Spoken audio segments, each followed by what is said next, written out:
Hello everybody, this is Gregory, 5-Minute Catholic Apologetics and Living, where 5 minutes of your time may get you to the divine.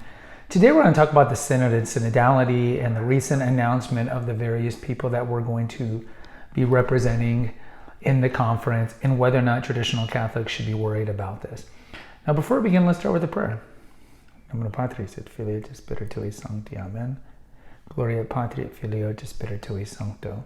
Secutor in principio et nunc et semper et in saecula saeculorum. Amen.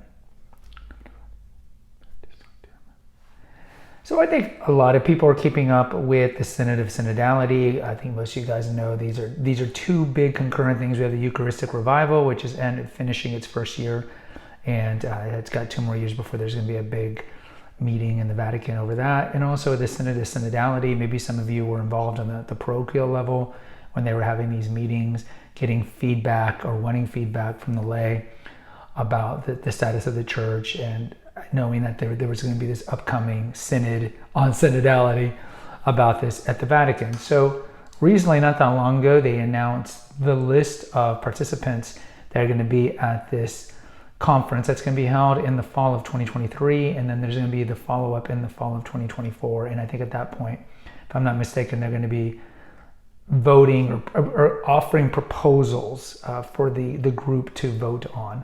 Now, recently they announced the participants, and the participants, for the first time, there's going to be lay people that are actually voting, and you can certainly look up the list of these people or go to certain like Catholic News Agency will have a list of them.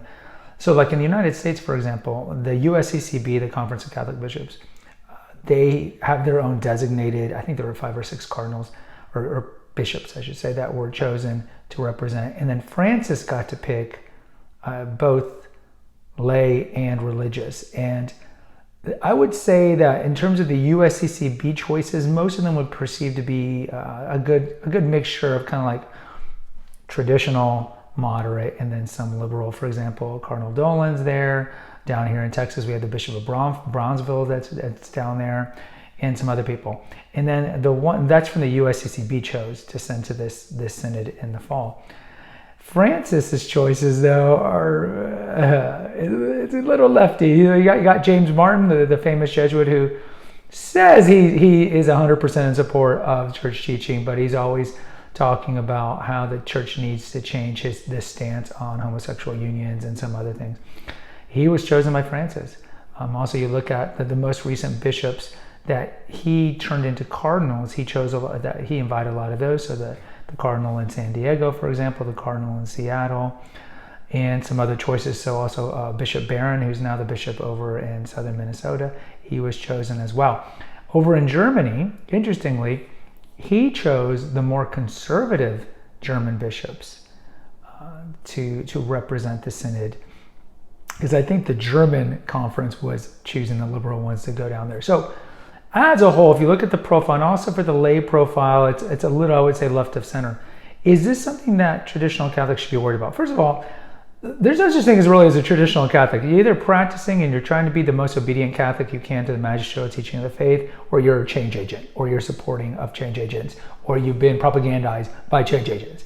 But either way, okay, for the sake of the spectrum that we use in politics, should traditional Catholics be worried? I would say as a whole, no. Because look, a pope cannot go against the deposit of faith. So even if you think, Pope Francis has got the mustache like the villain in the old Westerns, and he wants to change a bunch of things, for example, allow female deacons, ordained female deacons, and allow some sort of homosexual union or a gay blessing, or allow divorced and remarried Catholics to receive the Eucharist, whatever you think it is that he's pushing, the St. Gallen Mafia is pushing, understand that if he does anything that's overtly against the deposit of faith, it's automatically null and void.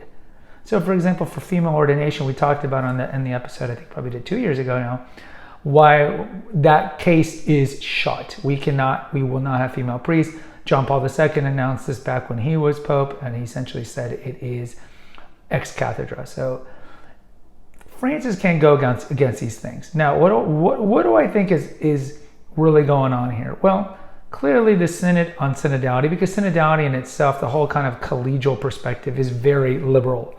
It's not a vertical kind of perspective that we typically have in the kind of classic period of the papacy. I think it's just a way to, I would say in the most benign way, it's a way to get people to discuss the current controversial issues of the day. And then there might be some proposals that come out of it. And then no doubt, the proposals that are going to come out of this synod in 2 years, again, they're going to meet this fall and then next fall, are going to be left of center. No doubt, because if you look at the makeup of the whole synod, not just the American and the Germans, it's a left of center. And so no doubt there's going to be some sort of suggestions. But remember, if the suggestions go against the deposit of faith, they're automatically null and void. And Francis knows this. And look, in 2 years, Francis might not even be the Pope. I mean, he is old.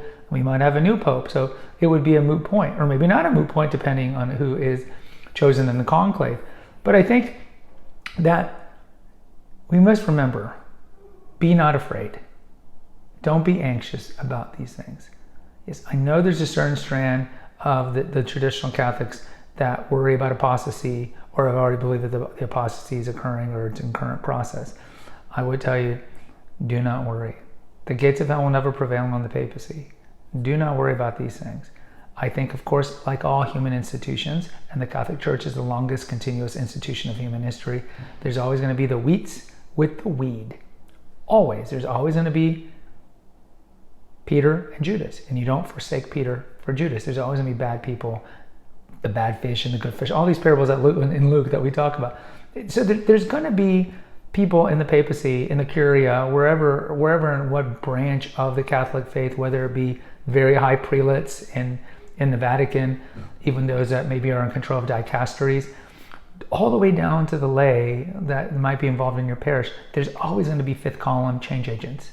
There's always going to be people that have been propagandized by the cultural Marxists to believe that the church needs to change its teaching on X, Y, Z. And there's always been a battle between the angel on one side and the demon on the other, like they always used to talk about. And of course, this is part of the church militant. We as living Catholics are part of the church militant. Church suffering are the souls in purgatory who eventually go to heaven, and the church triumphant are the ones in heaven. But we are expected to fight. And there's always a constant spiritual battle, and there's always a constant battle in the papacy. It's not like, we had this golden age of 1,900 years of the Catholic Church, and now things are bad. There's always been bad problems in the church. Pick a century and we had problems. And that's to be expected. The church is always a target by the devil, of course. And if you can like get inside the church, if you can get into the higher levels of the papacy and be change agents and change things, of course that is very efficacious, and that's exactly what the devil wants. We talked about in that episode we did on Belle Dodd. We talked about in the episode on the French Revolution, but certainly in the Belle Dodd episode, it's understood that this is a gigantic institution. And God never said, Christ never said, there's never going to be bad people in the church that he was going to create, because look at his 12 apostles. Most of them were screw-ups and yahoos, and then Judas, of course, was the worst. He's in the 9th level of hell, according to Dante. So I would just tell you, look, the synod, yes, expect some proposals that are going to be a little worrisome, but I wouldn't worry. I don't even think gay blessings, homosexual blessings, is not even on the table. I did hear an interview from the new leader of the Congregation of the Doctrine of the Faith, essentially what Ratzinger was to John Paul II, the guy that's in charge of the kind of the purity of the doctrine. And he even talked about that gay blessings, a blessing is only something that can be conveyed or conferred upon something that is either of neutral or positive value. It cannot be blessed upon something that is intrinsically disordered. And we know that homosexual unions, on any way, shape, or form, not necessarily the attraction, but the approbation or approval of a disordered act, disordered union, can't receive a blessing. And he essentially said that. And this is someone that was just appointed by Francis in the summer. So I wouldn't even worry about gay blessings. I wouldn't worry about most of the things. I really wouldn't. But hey, I could be wrong. If this channel is still around a year and a half, when the proposals are voted on, we'll see. Guys, post in the comments. Let me know what you think of the Synod, the Synodality, and if you're worried. Until next time, take care, God bless, and pray.